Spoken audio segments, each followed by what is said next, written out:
Hello, ladies and gentlemen. Welcome back to Boy GhostGG, and we are continuing on with the Assassin's Creed news. Now we are on to combat gameplay overview. Let's get right into it. So we just did the stealth one. Now we're on combat.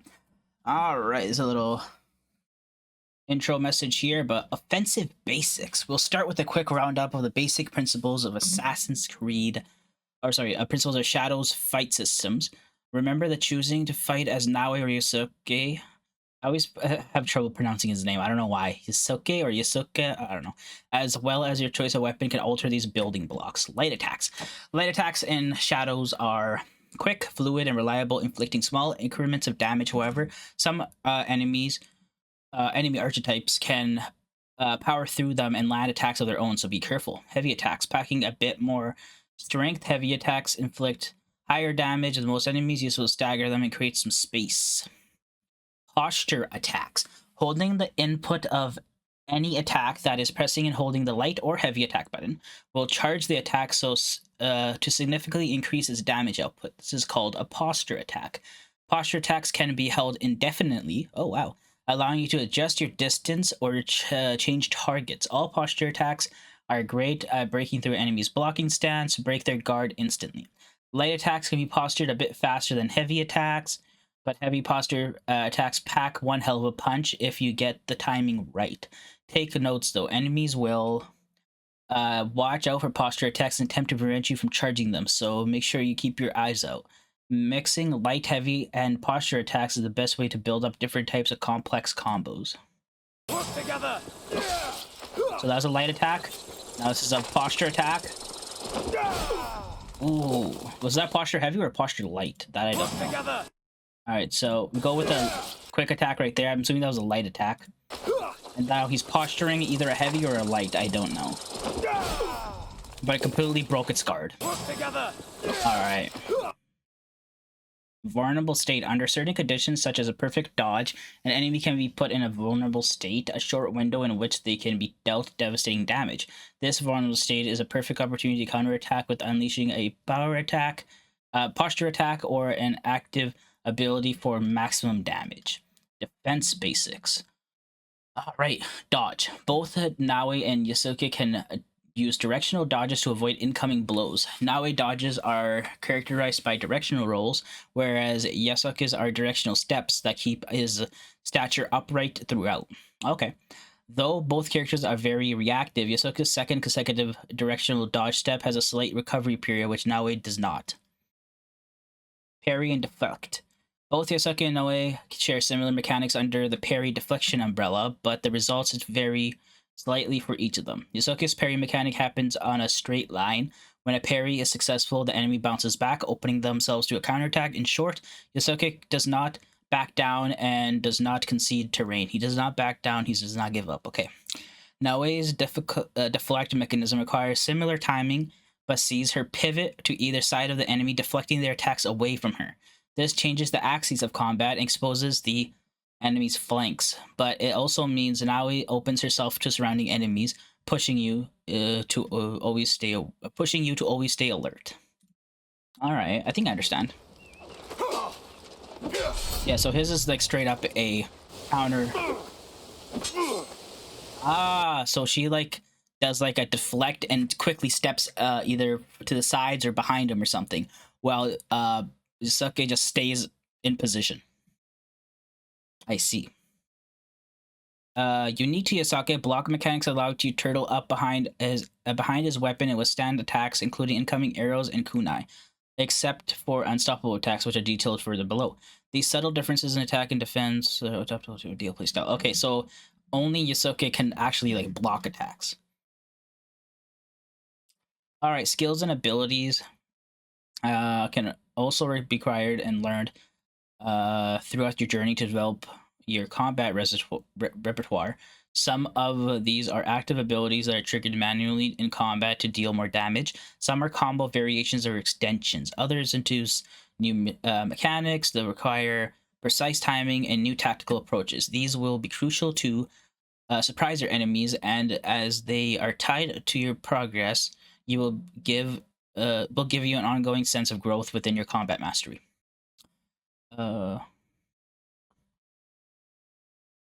But right now we can say that gaining levels or defeating specific foes will reward you with mastery points, which can be spent different mastery trees to unlock weapon-based skills and abilities, amongst other things. This progression loop will allow you to put your skills to the test by facing strong opponents and be rewarded for new moves to learn. Oh, he's using I don't know if this is a specific name, but let's say a spear. Damn, that was a sweeping attack. What's that weapon called? Oh, a Naginata Crescent. Naginata, that's what they're called. Oh, it says right here. I completely missed it. But definitely a weapon that gives us some distance between us and the enemies. Active abilities are by far the most powerful skills to acquire. They look cool and hit hard, and they offer additional opportunities that like gap closing, armor breaking, even health regeneration. Players can earn passive skills which work in the background to make you more efficient and powerful in combat. These include adrenaline regeneration, basic health increase, time dilation for longer windows of opportunity, and more. Alright, 2 protagonists. In essence of our core fight mechanics are the same for Yasuke and Naoe. Both, but as a samurai and shinobi respectively, they... Sorry, I just ate, so I might burp a little. Have their own weapon types and abilities. Okay.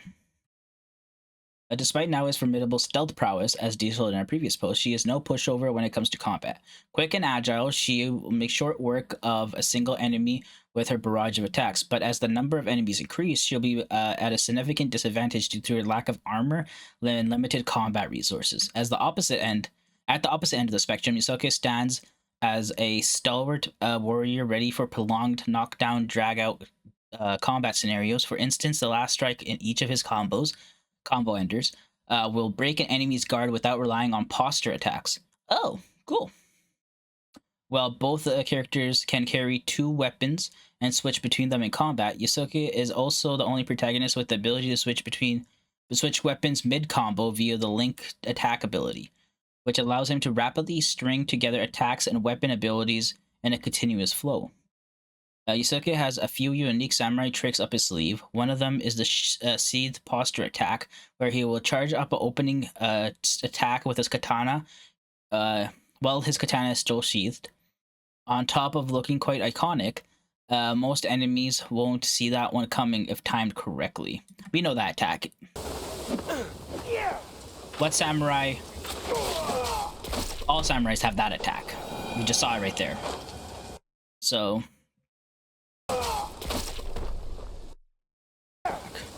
right there, he's sheathed up, and he quick strikes. Damn, look at that wind blowing. Fucking looks beautiful. Weapons. Both protagonists have a unique selection of weapons available to them, which offer their own abilities. Naoe weapons unlock unique stealth opportunities, while Yusuke's offer a variety of strategies deployed in combat. So Naoe. She has her katana, well-balanced and versatile. It offers a good balance of speed, damage, output, and defense. Well-timed attacks can stagger enemies, opening windows of posture attacks. The katana unlocks the ability to assassinate enemies through shoji doors. Oh, that was cool. Damn, girl. So look at her going to the ice. She slides a little bit, but even in combat, it looks a little bit more slidey. That was dope as fuck, by the way. Hold on. So was that like a deflection? So deflection, kill. Damn, that looks smooth. That looks smooth as fuck. I love that. Kusarigama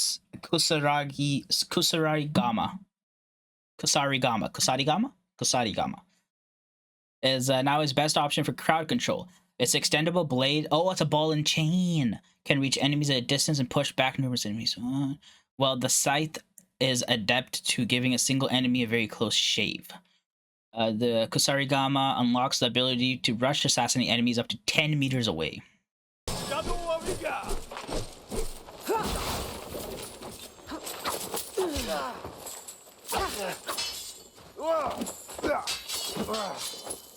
Damn, this combat looks nice and fast too. Alright, so we can see the weapon right there. It has the ball end, and then it has the scythe end that she holds. And the ball end she is using as like a flail kind of, but like a lot longer. Tonto and Hidden Blade. Hidden Blade combat marks its return when combined with the Tonto dagger, combining whirling slashes and lightning fast stabs. It is ideal weapon to strike and retreat death by 1,000 cuts playstyle. The Tonto and Hidden Blade combo unlocks the ability to perform double assassination.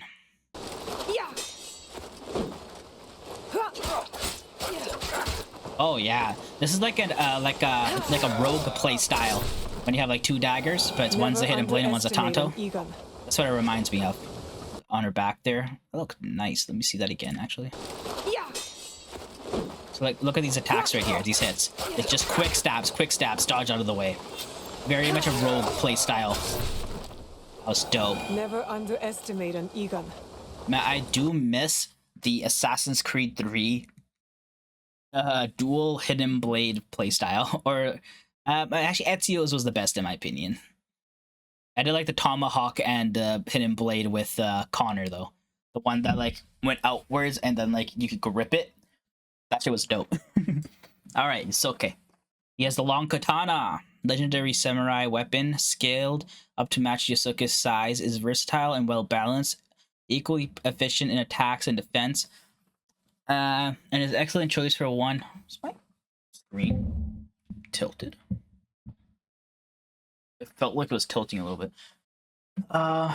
Choice in 1-to-1 duel or in the middle of a large scale skirmish.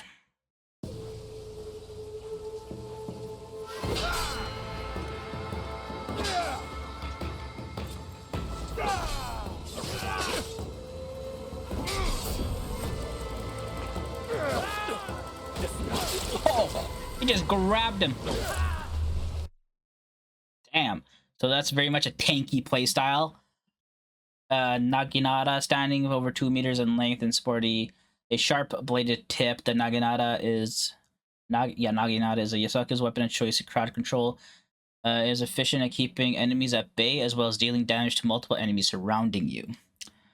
Kanabo, perhaps Yasuke's deadliest weapons, it definitely is heaviest. The Kanabo can break through enemies' defenses and pulverize armor. Is the deadliest ability for the Kanabo player's timing will be everything. Is Kanabo the big ol' thing? Let me search it up. They don't show a picture of it. Let me search for what a Kanabo is. I think I have a feeling what it is. It's kind of like a bat.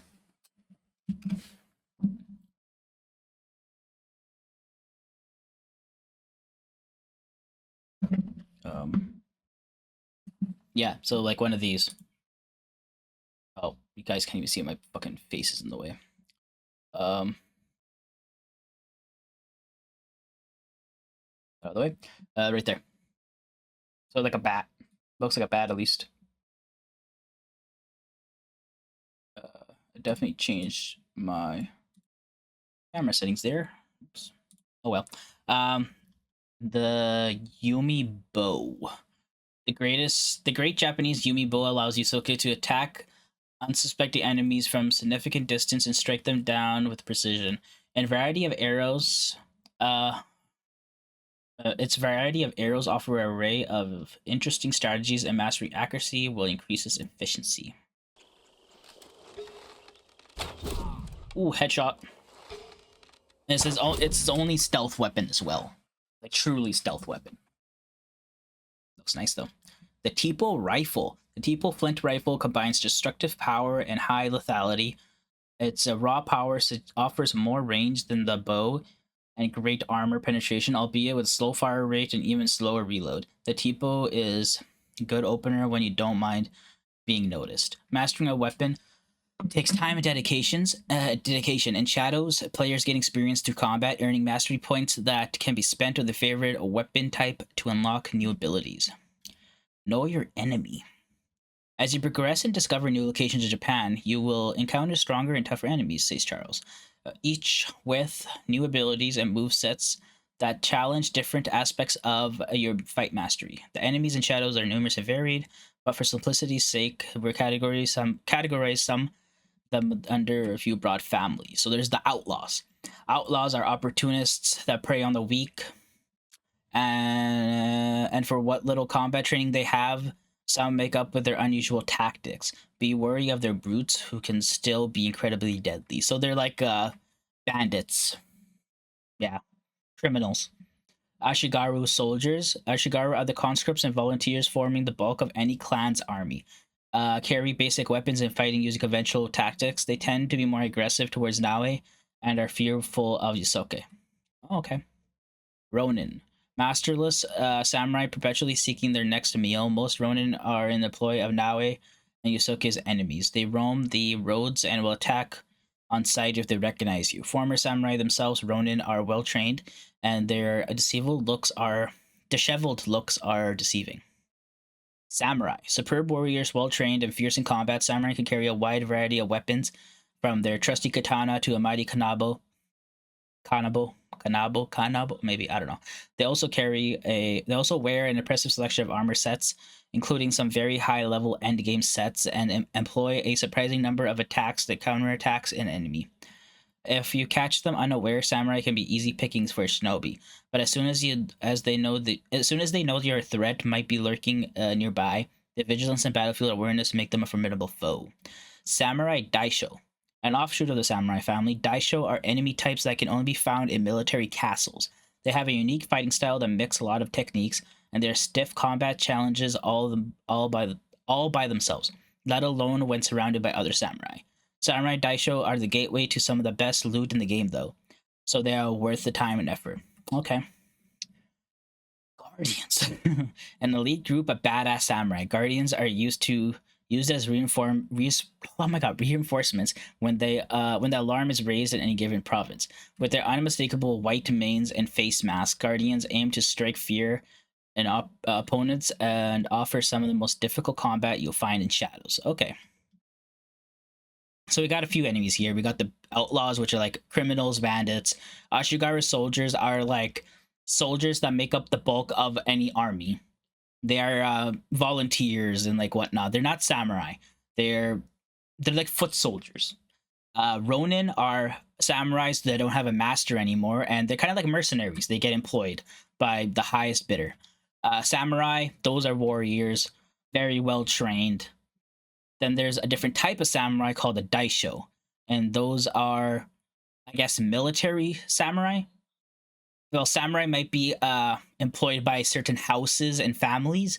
I guess samurai daisho are more like maybe the government samurais, and then guardians are like special forces samurai. Studying their tactics. So flurry attacks. Flurry attacks are marked by a distinctive blue glint on the enemy's weapon. They are a short succession of attacks that won't stop even if you successfully block, parry, deflect, or dodge them. The next blow in the series will come at you no matter what. Advanced players may attempt to parry, deflect successive blows to trigger the enemy's vulnerable state, but parrying, deflecting only in the last attack won't be enough. You need to deal with the entire sequence to put your enemy on their back foot. Oh, interesting. So you gotta like parry, deflect each of the attacks, not just a single one. Unstoppable attacks are marked by distinctive red glint. We know what unstoppable attacks are.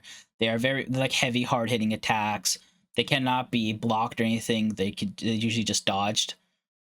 Will diffuse much of... Oh, wait, what? They should ideally be dodged, but blocking, parrying, or deflecting an unstoppable attack will diffuse much of its energy, but it will break your character's guard and leave you open to a follow-up attack. Advanced players may want to fine-tune their dodge timings because a perfect dodge against an unstoppable attack will trigger the enemy's vulnerable state. Okay. So that's a flurry attack. Multiple attacks in a row that we had to deflect each one. And the red ones are stoppable that we should be dodging out of the way of. White's a normal attack, I guess. He's dead. He's dead. But we saw there the blue attacks. He did 3 blue attacks, and each of the blue attacks she deflected. Defensive actions. While under attack, enemies have a variety of reactions available to them to attempt a momentum shift. These are called defensive actions, and they can vary from a single step back that avoids a single blow, all the way to a lightning-fast unstoppable counterattacks that would challenge your nerves. Generally, the more enemies are involved in a fight, the less defensive actions each of them will perform. confident that their numbers will be enough to overwhelm you. But in a one-on-one duel against a highly skilled warrior, defensive actions will be numerous and nearly constant, pushing you to diversify your attacks and utilize every move you learned along the way. And there we have it. And that's all we had for this week. I don't think they announced when their next one is, but no, it doesn't look like it. So there's the combat, guys. So Naoe and Yasuke are different in combat in many ways, but also very similar as well. For example, when parrying and deflecting, Yasuke will stand still, firm to the ground, planted like a tree, and deflect and parry as he goes. But Naoe will be doing side steps. She'll be deflecting and getting to the side or behind your enemy to be able to get a nice little attack off of them. While dodging, Naoe will be like rolling and like getting out of the way fast. Well, Yasuke will be doing more of a step dodge. Weapons, Naoe has fast weapons. She has a shorter katana, the curse Kusarigama, which is the ball and chain with the scythe, and then the Tonto and the hidden blade. And while Yasuke has very heavy, like all very heavy weapons, with the long katana and the naginata, and the very heavy weapon, which is the kanabo, which is like the bat, and then two range weapons, a Yumi bow and a Tipo rifle. Yumi bow is his only silent weapon, and it does very good damage. It seems like headshots are really good. You can take out probably a lot of people with just from silence, but the Tipo rifle is much stronger and can go through armor, but very slow to reload. So yeah. And then we have our different enemies. We got the Outlaws, Ashurigaru, Soldiers, Ronin, Samurai, Samurai Daisho, and Guardians. And then this is the enemy's attacks. Flurry attacks are blue. Multiple attacks in a row that if you want to stun the enemy, you're going to have to deflect each and every one of the attacks. And unstoppable attacks are red. Preferably you want to dodge out of the way. But you can also deflect, block, and parry them as well, and taking away most of its energy, but it will leave you open for a follow-up attack. So if you're not out of the way of that, it can fuck you up, right? And yeah, there we have it. That is the combat overview from Assassin's Creed Shadow. We are still waiting on another one. I believe it's going to be exploration, because we got stealth, we got gameplay. Maybe there's still going to be a parkour one and then an exploration one. I have no idea. So we got stealth and combat. There might be exploration and parkour as two separate ones. When those are, I have no idea, but we will be reacting to them, and I'll try to react to them like within a day or two when they release, instead of like 4 weeks and 10 days. So yeah, I hope you guys enjoyed. I'll see you guys next time. Peace out.